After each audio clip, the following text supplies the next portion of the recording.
Pinjol itu rugi bukan karena teman-teman tidak bayar pinjol ya, atau Anda tidak mampu bayar pinjol. Tapi mereka rugi itu murni 100% karena kesalahan mereka sendiri gitu loh. Teman-teman sadar nggak sih gitu loh. Anda ini hanya tumbal teman-teman semuanya gitu loh. Padahal 100% kesalahan terletak pada pinjaman online atau pindar resmi dari otoritas jasa keuangan. Kenapa? Pasti pertanyaan teman-teman semuanya. Kenapa ya? Padahal kan kita yang minjam bang, kita nggak mampu balikin. Ya iya memang, secara garis besarnya seperti itu. Tapi ya poin-poin itu bisa mereka cegah kok. Ya kan? Break bisa mereka atasi. Tapi sayang sedikit gitu.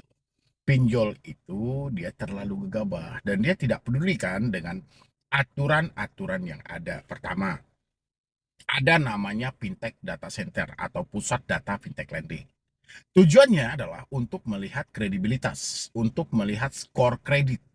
Itu tujuannya gitu loh. Ya, orang ini layak atau tidak dijadikan sebagai borrower, sebagai calon si peminjam. Itulah gunanya fintech data center. Ya, untuk mencegah. Sehingga tidak ada lagi nanti kalau misalnya mereka benar-benar memakai yang namanya fintech data center, tidak ada dong nasabah yang meminjam lebih dari batas maksimal atau sudah melihat track recordnya dia sudah telat beberapa hari, 3 hari, 7 hari, 1 bulan, 2 bulan, tapi tetap cair kan. Itu yang pertama. Yang kedua adalah ada juga yang namanya kata OJK, perhatikan lagi kredit scoring berdasarkan dari fintech data center. Ada tim analisnya. Ya, mereka aja yang buru-buru. Begitu kita upload KTP, kita jelaskan pekerjaan, terkadang pekerjaan juga fiktif. Ya kan? Banyak orang yang mengisi pekerjaan mereka asal-asalan. Ya, ada juga sebagian yang mengisi data pekerjaan mereka itu dengan lengkap. Tapi sebagian lagi ada juga yang asal-asalan. Belum lagi gaji mereka. Asal tulis. Ya, ya salah mereka. Kenapa mereka tidak mempertimbangkan dengan matang? Ya, itu yang kedua.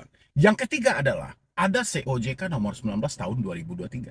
Yang mana ya, di sana sudah dijelaskan batas maksimal, batas teratas. Satu orang cuma boleh meminjam 3 aplikasi pinjol. Kenapa di lapangan masih ada orang yang meminjam lebih dari 3? Berarti kan ini murni kesalahan dari pinjolnya.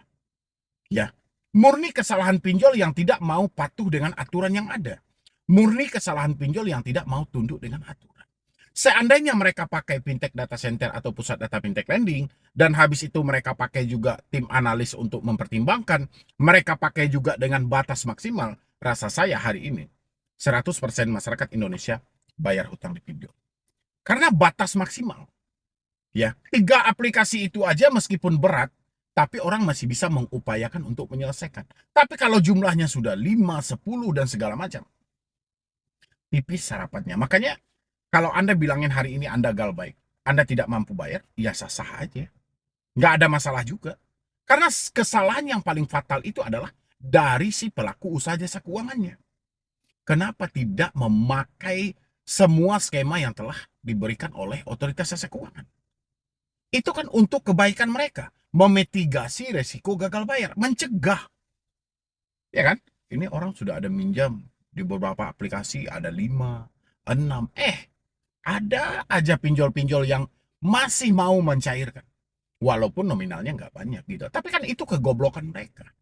Kebodohan mereka. Belum lagi aturan yang terbaru dari OJK, yaitu POJK nomor 11 tahun 2024. Ya, pinjol wajib menjadi pelapor SLIK. SLIK tujuannya hampir sama dengan fintech data center tadi. Ya, untuk melihat ranking Anda tercatat di sana. Nilai Anda tercatat di sana. Seharusnya kalau 4 hal itu dipakai, tidak ada yang namanya pinjol mendapatkan nasabah yang tidak mampu bayar. Karena seleksi awalnya sangat ketat. Tapi apalah daya, sistemnya masih bodoh gitu loh. Ya ini yang terjadi. Akhirnya apa? Sibuk menyewa pihak ketiga untuk mencaci maki, sibuk untuk mengancam-ancam menyebarkan data. Padahal kesalahan murni dari si pelaku usaha jasa keuangan. Ya, harusnya ada dong pertimbangan matang. Ini karena mereka sudah lari dari konsep awal mereka. Dulu pinjol masuk ke Indonesia tujuannya apa?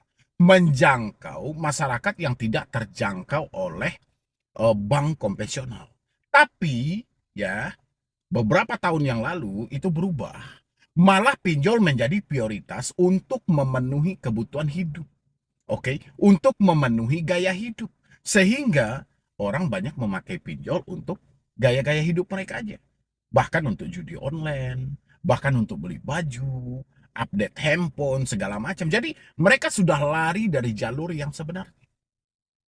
Jadi teman-teman nggak usah terlalu menyalahkan diri Anda. Ya, sesalah-salahnya Anda meminjam karena tidak mampu bayar, lebih salah lagi pinjol yang mencairkan. Apalagi Anda di awal sudah ada pinjaman di 3 aplikasi. Tapi pinjaman seterusnya terus aja cair. Berarti mereka sendiri yang cari mati. Mereka sendiri yang tidak patuh dan tunduk pada aturan OJK, ya sudah, mereka tampung resikonya. Kata OJK kan seperti itu, kalau ada penyelenggara yang melanggar dalam hal ini, resiko tanggung sendiri. Ya sudah, kalau hari ini orang banyak yang nggak bayar, ya tanggung resikonya sendiri. Ya enggak? Kalau mereka melakukan ancaman intimidasi, kita ada POJK kok. Ada POJK 22 tahun 2023. Nanti teman-teman juga bisa memahaminya. POJK itu nanti kalau sempat saya sematkan di sini.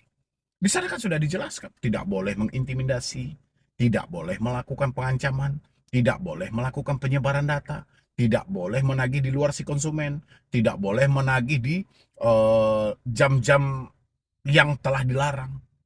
Ya kan? Tapi kenyataannya apa? Oper semua kan? Nggak ada yang mematuhi kan? Tetap aja intimidasi ada, ancaman, penyebaran data, menagih di hari Minggu, di hari libur, dan segala. Tetap aja ada.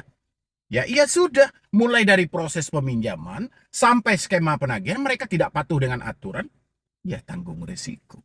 Jadi buat teman-teman yang hari ini tidak mampu bayar pinjol, tidak sanggup bayar pinjol, itu bukan kesalahan Anda. Murni kesalahan dari si pinjolnya. Ya, ya sudah. Ya kan, kalau nggak mampu ya sudah berhenti bayar, duitnya nggak ada. Kita mau cari kemana? Duitnya nggak ada. Nggak mungkin kita gali lagi. Nggak mungkin kita pinjam lagi ke aplikasi lain. Ya kan? Oh, kita diminta untuk kerja. Kapan waktu kita bekerja sementara setiap hari kita diteror? Setiap hari kita dicaci maki. Setiap hari kita dihina-hina. Ya sudah, berarti ini risiko buat mereka. Ya, seharusnya pihak pinjol itu, kalau sudah paham dengan kesalahannya, hadirkan penagih hutang yang bisa memberikan solusi. Bukan penagih hutang yang bisa mencaci maki. Penagih hutang yang hanya bisa mengintimidasi. Yang ada apa? Hanya membuat rugi perusahaan pinjolnya. Jadi buat teman-temanku semuanya, sudah stop, berhenti untuk menyalahkan diri Anda. Tidak ada yang salah di posisi ini. Yang salah adalah penyelenggaranya. Kenapa dicairkan? Ya sudah. Semuanya kan sudah ada. Kalau misalnya ada nasabah yang telat, apa hukumannya? Ada nasabah yang tidak mampu bayar, apa hukumannya? Itu sudah hukum mereka dengan hal itu. Jangan dihukum dengan caci maki. Jangan dihukum dengan pengancaman. Jangan dihukum untuk menghina-hina. Teman-teman harus paham itu. Hak-hak Anda sebagai konsumen. Apa aja yang boleh dilakukan, apa aja yang tidak boleh dilakukan. Makanya dihafal-hafal tuh POJK-nya, COJK-nya. Itu penting loh teman-teman semuanya. Jadi bukan yang Anda hafal itu bukan semata, DC bang datang ke rumah, nyebarin data nggak bang? Oh, ngunjungin nggak bang? Ini ya itu udah basi itu teman-teman semuanya. Makanya penting juga kita memahami soal aturan, soal regulasi, di mana nih apakah benar ini sepenuhnya kesalahan kita, apakah kesalahan mereka juga. Kalau Anda sebagai konsumen yang namanya Anda dibenturkan dengan hal yang buntu, apapun, selagi itu jalan keluar, pasti Anda akan pakai dong. Ya kan, 3 hari kita menjelang jatuh tempo aja udah didesak loh. Mereka mengingatkan tapi meminta membayar hari itu juga, kan gila namanya. Kita jatuh temponya 3 hari lagi. Ya, kata mereka, wah demi kenaikan limit dan segala macam. Ya sudah, karena kita sudah buntu saat itu, ya terjadilah gali lubang tutup lubang. Sekarang mereka makin marah karena banyak hutang yang terjadi. Itu kesalahan mereka.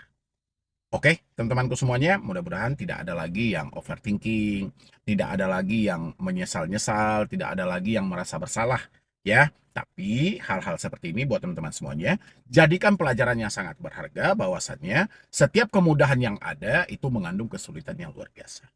Ya, meskipun pinjol itu sangat mudah, cuman prosesnya beberapa menit, tapi kesulitannya luar biasa. Belajarlah dari hal ini. Oke, jadi sekian dulu dari saya, Medi Bro nih. Wassalam. Gara-gara hutang pinjol 2 juta, 3 juta, 4 juta, sampai 5 juta, sampai 10 juta.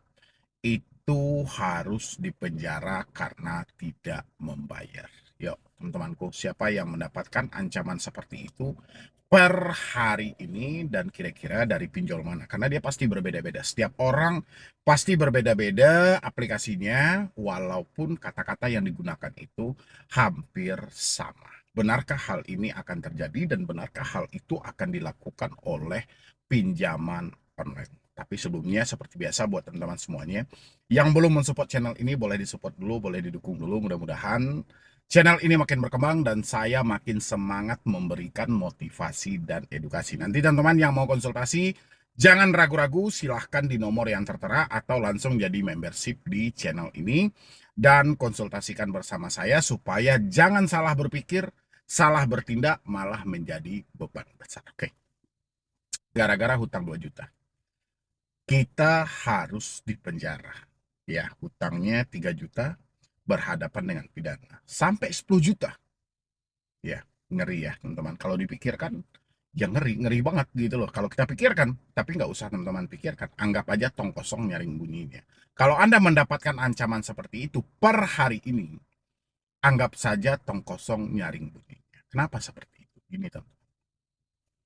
Anda sudah membaca tentang Undang-Undang HAM, yang mana di sana telah dijelaskan tidak ada satu orang pun yang bisa dihukum kurungan penjara ataupun pidana karena ketidakmampuan dia dalam membayar hutang. Oke, tutup sampai di sana ya teman-teman semuanya. Nah, kita ambil secara logikanya. Mungkin bagi teman-teman hal itu bisa saja dibenarkan karena ketidaktahuan kita, karena keraguan kita tadi. Tapi coba kita gambarkan secara logika yang ada. Kalau seandainya, ya, kalau seandainya, yuk saya ajak Anda berandai-andai. Kalau seandainya orang yang tidak mampu bayar hutang ini akan dipenjara, oke, akan dipenjara yang mereka-mereka yang berhutang di bawah 10 juta atau bahkan di bawah 100 juta tapi dipenjara, oke, saya rasa teman-teman semuanya, Anda yang hari ini pelaku UMKM, yang mana basic Anda adalah berdagang, berjualan, dan segala macam, lebih baik Anda berdagang di kantor Kapolsek terdekat. Kenapa? Karena suasananya akan ramai. Ya, kantor Kapolsek, Kapolres, Kapolda, dan Mabespori pun jauh lebih ramai daripada pasar. Kenapa? Anda kira orang yang terjebak pinjol ini 1 atau 2 orang? Tapi totalnya sudah puluhan juta. Dan kita sama-sama tahu, tidak ada satu usaha pun yang bisa menang melawan pinjol. 90% orang akan kewalahan dengan bunga mereka. 90% orang akan kewalahan dengan singkatnya tenor yang diberikan. 90% orang akan menyatakan tidak sanggup dan akan gagal bayar. Oke.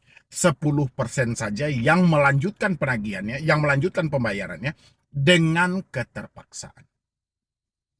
Anda kira sistem pinjol ini baik? Sistem pinjol ini buruk banget. Jelek semuanya. Ya. Kalau memang seperti yang teman-teman suarakan tadi, seperti yang teman-teman takutkan tadi, semua yang galbay pinjol akan dipenjara. Besok pagi Anda mulai start jualan di depan Kapolsek dan Kapolres. Karena jauh lebih rame. Ya, daripada pasar. Oke, kalau memang benar. Ya. Dan lagi ya, Kapolsek kita pun, Kapolres kita pun nggak akan sanggup setiap hari harus mem-BAP orang yang tidak mampu bayar pinjol. Pasalnya pun juga dia bingung gitu. Ya, betapa sibuknya kepolisian, kejaksaan, pengadilan. Ini udah nggak nyambung dengan logika, teman-teman. Ya, udah nggak nyambung. Sesuatu yang Anda takutkan itu nggak nyambung dengan logika kita. Seharusnya hal-hal ini tidak usah dijadikan beban berat. Itu berapa banyak itu yang bertanya sama saya di DM. Saya tidak munculkan teman-teman, saya tidak munculkan satu persatu. Saya cuma menjawab dari sini aja. Tidak usah Anda takut. Bahasa-bahasa seperti itu selalu dilontarkan oleh para debt collector. Kenapa dilontarkan? Debt collector ini tukang tagih. Ada target yang harus dia capai. Ada target yang harus dia raih. Jadi nggak ada waktu buat bermain bagi mereka. Mereka bekerja di bawah tekanan. Makanya segala cara mereka halalkan. Segala cara akan mereka lakukan. Nah, tinggal dari diri kita. Kitalah yang mempertimbangkan. Walaupun situasinya Anda masih dengan rasa bersalah, rasa penyesalan, rasa ketakutan, tapi bukan berarti kebodohan itu tertanam secara abadi di dalam pemikiran. Ya, ini yang perlu teman-teman atasi. Tidak semua yang mereka ucapkan itu harus kita percaya. Kan saya sudah sampaikan pertama, jangan terlalu percaya dengan apa yang disampaikan oleh debt collector via telepon, via WhatsApp, via email. Kan itu yang saya sampaikan.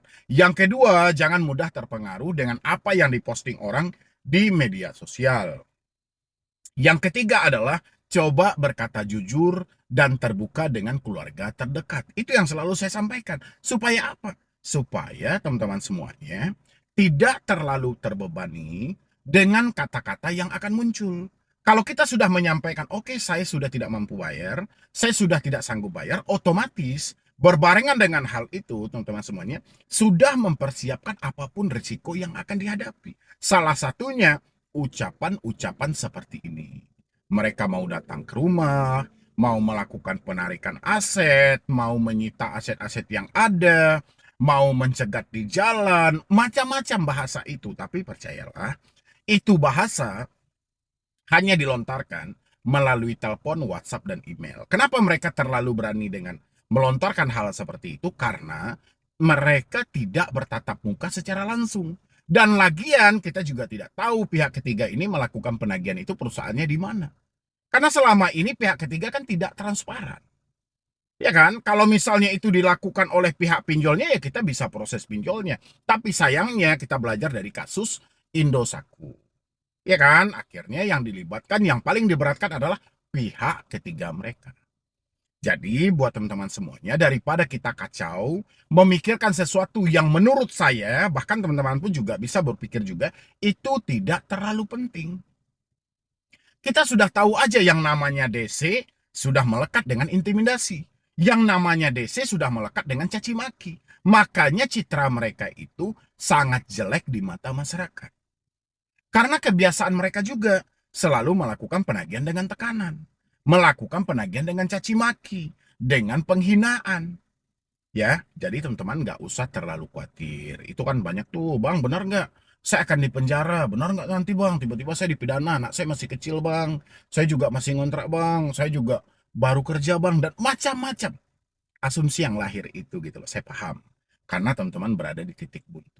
Sehingga sulit banget untuk membuka logika buat ke depannya. Tapi saya minta tolong sama teman-teman semuanya. Jangan gara-gara kata-kata yang seperti ini, kata-kata yang selalu dilontarkan tentang penjara, pidana, proses hukum, itu malah menghambat proses pemulihan hidup Anda. Karena hidup Anda ini sudah hancur, teman-teman. Ya, itu semua yang curhat sama saya itu menyatakan sudah tidak mampu bayar. Sudah tidak sanggup bayar. Bermacam-macam versi yang mereka jelaskan sama saya. Mulai dari PHK, usaha bangkrut, sibuk gali lubang tutup lubang, kecerobot, pokoknya bermacam-macam. Nah, semuanya belum terlambat. Selagi kita masih berjuang, kita belum gagal. Selagi kamu masih berusaha, kamu belum kehilangan segalanya, teman-teman. Kecuali kamu tidak berusaha lagi, tidak bekerja lagi, hanya murung di kamar, tidak mau melakukan perubahan dalam hidup, baru kamu dikategorikan orang yang gagal. Ya, tapi selagi kamu masih berusaha, kamu belum gagal. Selalu aja, ini kondisi hidup loh. Hanya sebatas perjalanan hidup. Akan ada masanya nanti, usahamu membuahkan hasil. Ya, yang penting kamu berusaha.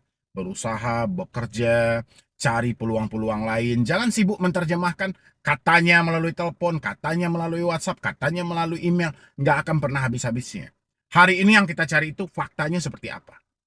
Ya, faktanya hari ini duit kita nggak ada. Mereka yang melakukan penagihan mengejar target. Ya sudah, itu aja faktanya.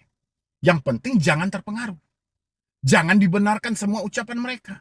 Jangan diterjemahkan semua yang mereka katakan. Sudah, selamat teman-teman semuanya gitu loh.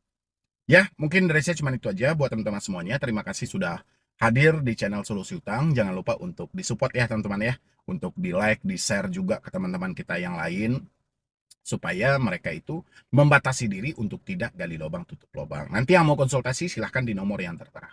Oke teman-teman semuanya, jadi sekian dulu dari saya, Medi Browning. Wassalam.